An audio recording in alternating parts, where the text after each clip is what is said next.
Hey, this is Dave Pryor from the Leading Agile booth here in San Diego at Agile 2018. John Tanner is here. Shake my hand. Newly married guy. Newly married. Saturday. We're going to get John out of this interview fast because he's got a honeymoon and other things he's got to do. So congratulations, first of all. Thank you very much. We're very happy. The people of Facebook have probably not listened to our other conversations about the GQM approach. Honestly, who has? Well, I listened to it over and over again. That's right. But you did a session here, Agile Metrics, GQM approach, and it was sold out. Sold out. What is it? Yeah, so it's a different approach to metrics. When we're talking enterprise metrics, people's eyes kind of gloss over. Yep. Start to drool a little bit, forget where they are. With GQM here, it's kind of an old-fashioned approach to metrics, but we're making it new by rolling Agile into it. So this is something that's been around since the early 90s. It's not anything brand new. You're really old from the early 90s. Yes, terribly ancient, Dave. Anything from back then. These guys know.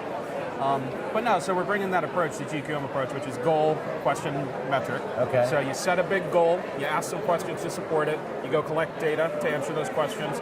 Then what you do with the data is figure out how we improve the system, right? So it's just a feedback loop. Can you give me an example?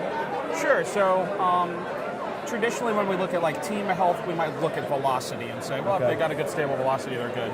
Or we might look at, are they meeting their commitments, that sort of thing. So you would set a different sort of goal for the team. Your goal is not to have stable velocity. That's just a measure. Your goal for that team is to deliver predictably.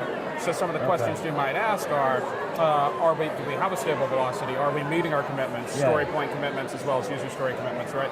Is our team actually committed? Those sorts of things. So once you answer all those things, your goal being a stable, predictable team, you've got all sorts of leading and lagging indicators to show you. And what's beautiful about GQM is it rolls into iterative development really cleanly.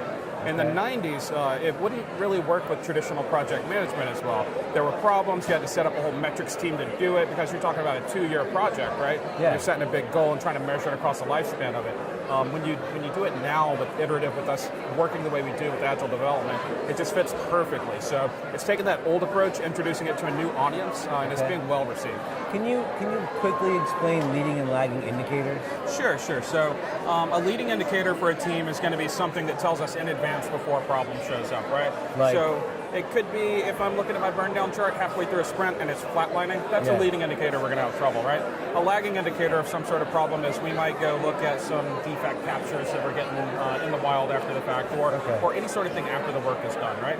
So when we're setting our goals about stability and predictability, we really want to look not only in the future, like how we're doing now, what's the stuff we can see, but also trend those over time to look for lagging indicators. With GQM, you're going to be discovering which leading and lagging indicators to pay attention to. You are. And you're going to have different goals around different things, right? So you're going to have a goal for your team health, as well as a goal for your product health, and a goal for your technical quality, as well as a goal for your team technical skills. So you have these little isolated goals with little metrics to support them, and it's a good roll-up. It's a really good enterprise approach. So if I'm on a team, whose job would it be to figure out what this stuff is, or how would I get started with that? Yeah, so really interesting. Back when this first came out in the 90s, they said, well, the only way to really do it is have a metrics team, because if you have the team members do it, it's going to drop their productivity, or they're never going to collect the metrics, they're going to do their work.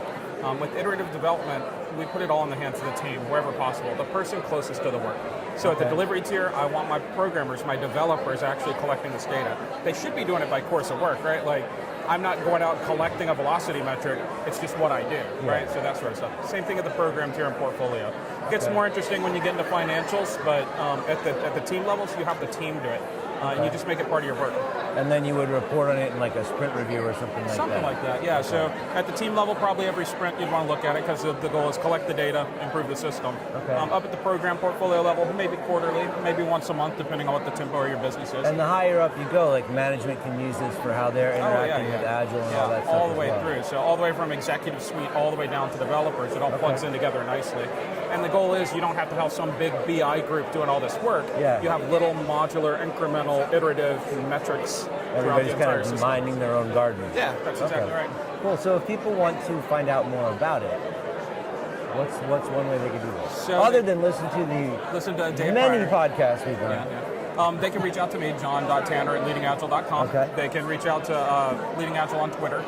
They can find me on LinkedIn.